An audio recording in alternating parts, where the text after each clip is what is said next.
전반적으로 특정한 종목, 특정한 장비 기업만 들어갈 게 아니라 뭐 하나의 라인을 진다고 하면 다양한 장비 업체들이 들어가고 그 장비 업체들이 또 어떻게 얼마나 들어갈지도 모르는 거고 어떤 장비 업체는 또 안 들어갈 수도 있고 이런 맞아요. 상황이다 보니까 반도체 장비주 투자라는 특성상 그래서 ETF 투자가 조금 더 개인 투자자분들께는 바람직하지 않을까라는 생각이 들긴 합니다. 국내 주식 실시간 정보, 야간 미국 주식 브리핑, 전부 무료. 영상 아래 링크 클릭하고 그로스 리서치 텔레그램으로 들어오세요. 안녕하세요. 그로스 리서치 김주영 연구원입니다. 안녕하세요. 그로스 리서치 김민찬 연구원입니다. 안녕하세요.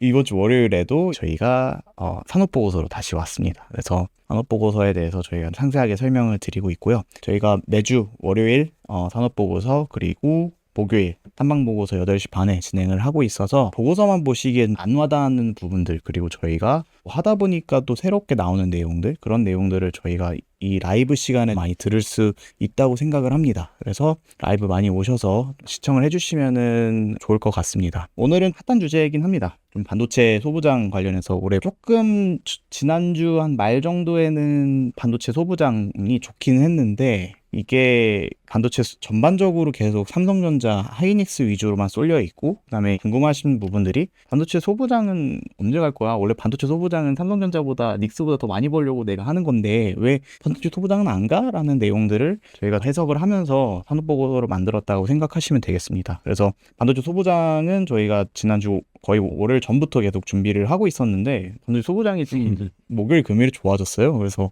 우리가 말하기 전에 먼저 움직이면 안 되는데 이렇게 생각을 하고 있는데 근데 전반적으로 계속 길게 좋을 것 같다는 생각은 듭니다. 네, 그래서 목요일에 저희가 네이버 프리미엄 콘텐츠랑 공식 홈페이지에 산업보고서 프리뷰로 따로 올렸잖아요. 맞아요. 저희 반도체 소부장 관련해서 준비를 하고 있었던 것들을 놓치지 않기 위해서 네네. 그랬는데 사실 타이밍의 관점이 조금 어려울 수 있는 것 같아요. 좋은 거 알고 곧 좋아질 것도 아는데 이게 다음 주 월요일까지 기다려주느냐는 우리가 결정할 수 있는 건 아니니까 맞아요. 그래서 그런 부분인데 저희 이렇게 산업보고서 통해서 아직까지도 소부장을 계속해서 볼만하다. 아직도 저평가되어 있는 부분들이 어떻게 있을 수 있는지 네. 이런 부분들을 점검하면 좋을 것 같습니다. 유진테크 이런 애들 상한가 가는데 상한가 가도 저는 꽤 매력적이라고 생각을 합니다. 그래서 그 내용이 왜인지 산업보고서 통해서 말씀을 드리려고 하니까 어느 정도 들어오셨으니까 본격적으로 시작하도록 하겠습니다. 오늘은 반도체 소부장 관련된 산업보고서입니다. 저희가 시리즈로 진행을 할 계획이에요. 이게 반도체 소부장이 저거잖아요. 소재, 부품, 장비 이런데 오늘은 장비에 관련한 내용들 위주로 먼저 말씀을 드리려고 합니다. 그래서 장비와 관련된 산업보고서로 저희가 시리즈로 내올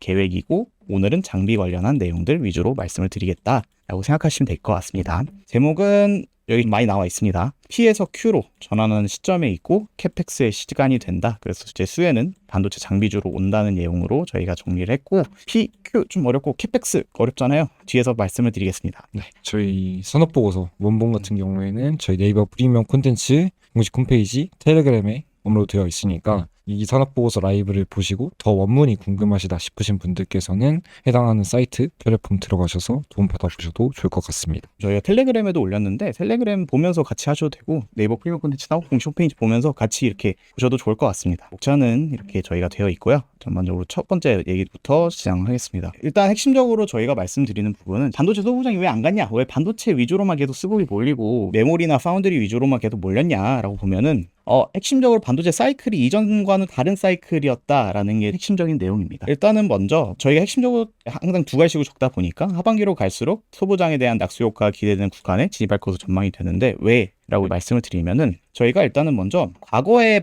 지금까지 이었었던 반도체 사이클의 흐름들을 보게 되면은 반도체 사이클은 항상 가격이 올라가면은 거기에 맞춰서 같이 Q를 늘려주는 생산량을 늘려주는 방식으로 계속 이제 올라갔었습니다. 반도체 삼성전자나 SK 하이닉스 모두 다. 근데 지금의 상황은 다릅니다. 지금의 상황은 HBM 위주로만 계속 투자를 하고 있고 반도체 사이클은 그러면서 수요는 늘어나고 있는데 오히려 HBM 투자로 하고 거기서 D램과 관련된 내용들이 D램과 관련된 수요는 또 같이 뭐 추론 때문에 증설을 올라가고 있는 상황이지만 지금 상황에서 이 HBM 위주로 투자를 하다 보니까 D램 쪽 그리고 낸드 쪽에 대한 투자를 못했어요. 그러다 보니까 이쪽에서 관련하여 가격이 오르는 상황이 오다 보니까 반도체 소부장은 같이 원래 Q가 증설을 할 때 수혜를 봐야 되는 건데 그게 아니라 P만 올라가고 있는 상황이다 보니까 반도체 회사들 위주로만 계속 주가가 갔다라고 수익성도 회사 위주로 계속 좋아졌다라고 생각하시면 될 것 같아요. 근데 반도체의 가격이 어느 정도 올라가는 데는 한계점을 느끼는 시점들이 올 것이라는 것이 지금 나와 있는 내용들입니다. 반도체 메모리의 D램 같은 경우에는 반도체가 1분기도 좋았고 2분기도 좋았고 뭐 3분기 했던 애널리스트 추정치로 보면은 어느 정도 상승 흐름이 둔화된다라고 이제 얘기를 합니다. 그래서 이 반도체 가격에 대한 상당 부분이 어느 정도 진행되고 있고 거기에서 반도체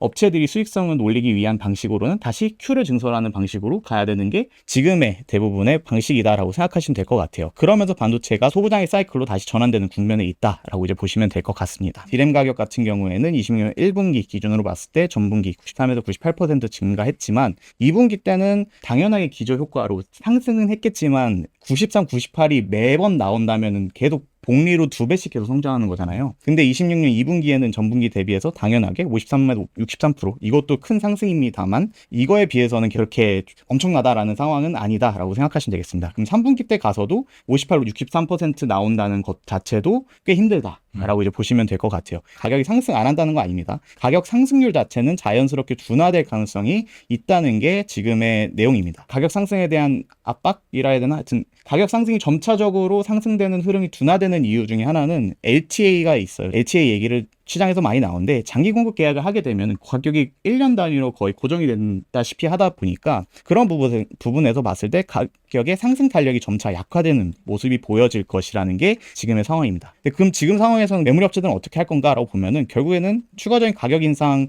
방식보다는 신규 설비 투자를 방식으로 해서 수익성을 극대화하는 방식으로 이어질 것으로 보여지고 있는 상황이다. 그러면서 삼성전자, SK하이닉스만 뭐 얘기하고 뭐 다른 장비 업체들은 얘기 안 하는 거 아니야라고 봤을 때 대부분의 큰 반도체 장비 업체들 보면은 ASML, 뭐 어플라이드 머티리얼즈, 그리고 램리서치 같은 전국장 업체들을 봤을 때는 올해 상반기보다는 하반기에부터 기대가 된다라는 내용들을 언급을 하고 있다라고 보시면 되겠습니다. 매출이 본격적으로 하반기부터는 좀 잡힐 가능성이 높고 그러면서 하반기부터 반도체 장비들을 봐야 되는 게 지금의 상황이라고 생각하시면 되겠습니다. 그러면은 전반적으로 왜 하반기야? 라고 싶은데 그 내용들을 말씀을 드릴게요. 그걸 알기 위해서는 결국에는 주요 반도체 제조사들이 어떻게 투자를 하고 있는지, 어떻게 증설을 하고 있는지 그걸 봐야 된다라고 보시면 되겠습니다. 그래서 AI 서버 그리고 데이터 센터 수요 대응하기 위해서 대규모 설비 투자를 앞당기고 있는 상황이고 기존에는 보수적인 HBM 위주 아니면 후공정 위주 이런 식으로 대부분 이루어졌었는데 지금은 아예 전반적으로 전공정부터 해서 탭을 설계해서 장비부터 깔아라는 현황들이 이어지고 있고 좀 더 빠르게 큐를 더 생산할 수 없어라는 내용들이 계속해서 나옵니다.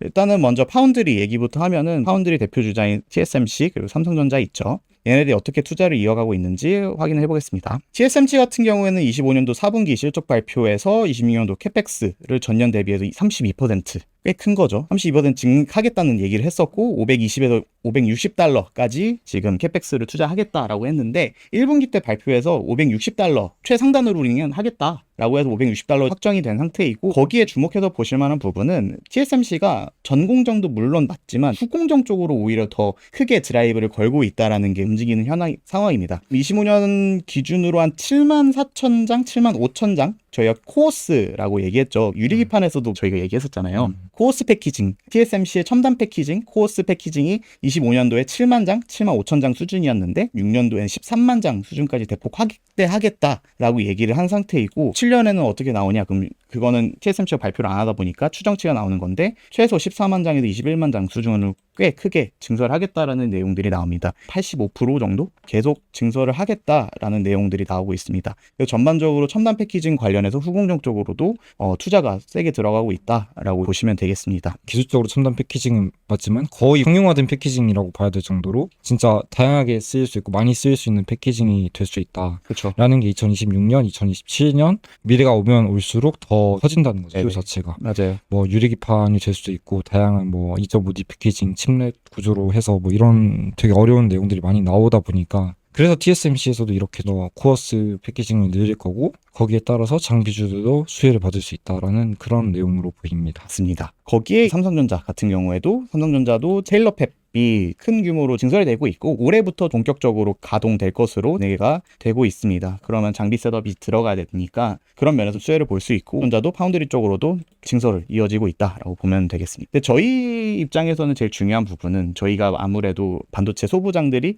메모리에 대한 소부장들이 많다 보니까 메모리가 어떤지도 뒤에서 말씀을 드리겠습니다. 먼저 D램 부분입니다. 저희가 산업보고서에서 좀 말씀을 많이 드리긴 했는데 D램은 임시 작업대라고 생각을 하고 작업을 하는 메모리라고 생각을 하고 들어가시면 될 것 같고 기술적인 거는 다른 산업보고서에서 한 번씩 보시면 좋을 것 같아요. 저희가 일단 D램 쪽은 26년도 하반기부터 좀 본격적인 신규 장 라인이 셋업 구간에 들어갈 것으로 지금 보여지고 있는 상황입니다. 삼성전자 같은 경우에는 평택 P4 공장을 기존보다 앞당기고 있어서 지금 상반기에 페이지 2, 페이지 4 장비 셋업이 이루어질 것으로 진행이 되고 있습니다. 이것도 원래는 기존에 페이지 2, 4가 제가 알기로는 파운드리 쪽으로 알고 있어요. 근데 그게 아니라 D램 쪽으로 늦겠다라는 상황이고 P4 가동 시점도 빠르게 앞당기고 있는 상황입니다. P5 28년도에서 7년도 하반기로 앞당겨지고 있는 상황이고 P6 공장 역시도 지금 기초 공사 들어가고 있는 상황이라서 28년 이후까지 그리고 26년도부터 시작해서 28년 이후까지 계속해서 전반적인 D램 에 대한 투자를 이어지고 있는 상황이다라고 보시면 될 것 같아요. 그러면 SK하이닉스는 어떤가라고 보면 SK하이닉스 역시도 HBM, D램 쪽으로 투자를 하려고 하고 있는 상황입니다. 청주 M15X가 HBM 전용 팹으로만 계획이 되었었는데 그게 아니라 D램도 섞는다. 지난주 금요일에 나왔던 민찬 연구원이 나와서 했던 영상 보면은 네. D램이 HBM 수익성을 뛰어넘었다는 얘기들이 나오잖아요. 그런 상황에서도 D램에 대한 투자도 계속 이어지고 있는 상황이다라고 이제 생각하시면 되겠습니다. 그래서 M15X도 D램까지 포함해서 진행되고 있고 올해부터 내년까지 전반적으로 한 70에서 80K 수준 장비가 반입될 것으로 계획이 되고 있습니다. 용인의 Y1 공장 같은 경우에도 클린룸 오픈 시점을 27년도 5월에서 27년도 상반기로 빠르게 진행을 하고 있는 상황이다. 계속해서 D램 그리고 공급을 더 빠르게 지속하려고 있는 상황이라고 생각하시면 되겠습니다. 마이크론도 있습니다. 근데 마이크론은 조금 힘든 상황이긴 해요. 신규 라인을 증설하기 위해서는 공장이 있어야 되는 거잖아요. 그거를 클린룸이라고 보통 또 얘기하거든요. 클린룸은 또 명확히 들어가면은 장비를 깔 수 있는 룸을 얘기를 하긴 하는데 신규 팹이라고 생각하시면 되겠습니다. 클린룸 여유 공간이 마이크론 부족한 상황이라서 또 막 대만의 PSMC로부터 인수도 하고 막 이런 상황이에요. 근데 본격적으로 건물이 올라가고 지어지고 있는 상황으로 봤을 때는 27년도부터 본격적으로 장비들이 셋업이 될 것으로 기대가 되고 있는 상황입니다. 그래서 27년 하반기부터는 또 HBM 전용 라인도 P5 팹 역시 지금 이게 될 것으로 보여지고 있다라고 생각하시면 될 것 같아요. 자, 낸드 쪽 한번 보겠습니다. 낸드 쪽은 전반적으로 좀 전환 투자 위주라고 생각하시면 되겠습니다. 삼성전자 같은 경우에는 낸드 부분에서 중국 시안 공장 중심으로 지금 단수를 높이려고 하는 전환에 집중을 하고 있어요. 낸드를 기존에는 ESSD 쪽이 아니라 범용 쪽으로 세트 업체들한테 들어가는 것도 위주로 이제 많이 만들었었는데 그게 아니라 이제는 ESSD 위주로 좀 전환을 하고 있다라고 생각하시면 되겠습니다.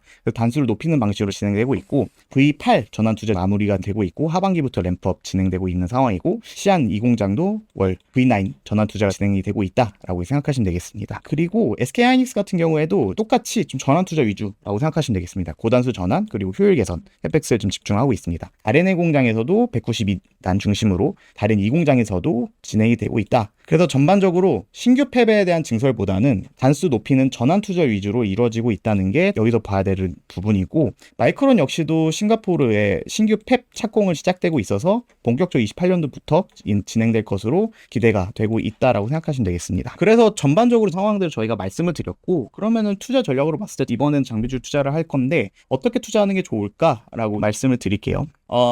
일단은 장비주가 셋업이 가장 빠르게 되고 있는 부분들은 파운드리, 그 다음에 D램 쪽이라고 생각하시면 되겠고 거기에 낸드 쪽은 조금 전반적으로 단수를 높이는 방식 그리고 가동률을 높이는 방식으로 가고 있다고 핵심적으로 말씀을 드리면서 내용을 보겠습니다. 일단 먼저 항상 저희가 부분을 할 때 설비 투자에 따라서 직접 반영되는 장비주 그리고 생산량 그리고 가동률에 따라 직접 연동이 되는 소재 부품주로 구분을 해서 봐야 됩니다. 그런데 일단은 저희가 일단 개인 투자자들 위주로 말씀을 드리고 저희가 항상 그래도 어떻게 하면 더 좋은 방향으로 투자를 할 수 있을까를 말씀을 드리면서 생각을 한 부분인데, 장비주는 너무 어렵습니다. 소재 부품주들은 한 번 들어가면 보통 락인 효과가 세다 보니까 공정 라인 자체를 바꾸지 않는 한 그대로 들어가는 경우들이 대부분 많아요. 근데 장비주는 공장 라인이 새로 신설이 되는 상황에서 이게 들어갈지 말지를 판단해야 되는 거잖아요. 그러다 보니까 장비주들을 투자를 할 때는 너무 깊이 들어가야 되고 공정에 대한 이해도도 너무 있어야 되고, 그러다 보니까 어렵다라는 생각이 듭니다. 개인 투자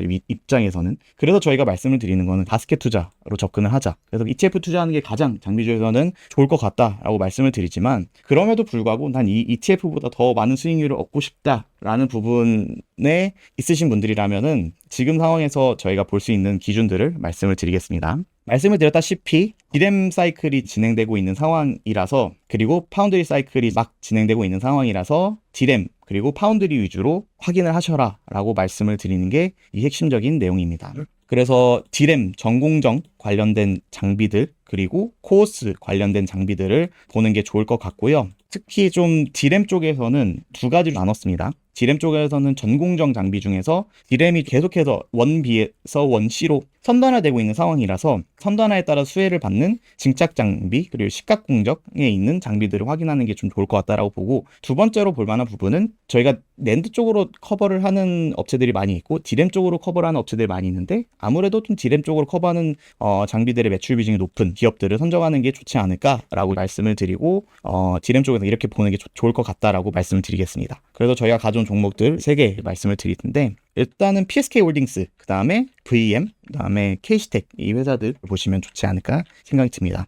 PSK 홀딩스 같은 경우에는 일단은 코어스 관련된 장비라고 생각하시면 되겠습니다. 근데 여기에 추가적으로 전공정, 디램 쪽의 전공정 장비를 투자하고 싶으면은 PSK라는 인적 분할한 PSK라는 회사가 있어서 이 회사를 투자하면 좋을 것 같고, 저희가 이번에 봐야 될 부분은 코어스 쪽이긴 합니다. TSMC의 후공정, 첨단 패키징 이쪽이 85% 전년도 대비해서 성장을 하다 보니까 그런 부분에서는 충분히 수혜를 받을 수 있는 게 가장 크다라고 생각이 들어서 코어스 쪽 캐파 증설에 따라서 보면 좋을 것 같다라고 말씀을 드리겠습니다. 코어스 쪽에 들어가는 장비를 보면은 이 리플로우 장비라는 게 있어요. 코어스가 계속 인터포저 위에 그 다음에 FCBJ 깔고 그 다음에 밑에 메인보드 깔고 이런 식으로 이루어지잖아요. 거기에 들어가는 마이크로 범프들이 있잖아요. 마이크로 범프들을 녹여주는 장비를 PSK 홀딩스가 TSMC에 납품하고 있다라고 보시면 되겠습니다. 우리나라 TSMC에 장비를 납품하는 업체들을 찾기 꽤 힘든데 TSMC 납품하고 있는 장비라고 보면 되겠고, 리플로우 장비가 계속 들어갈 것으로 기대가 되고 있고,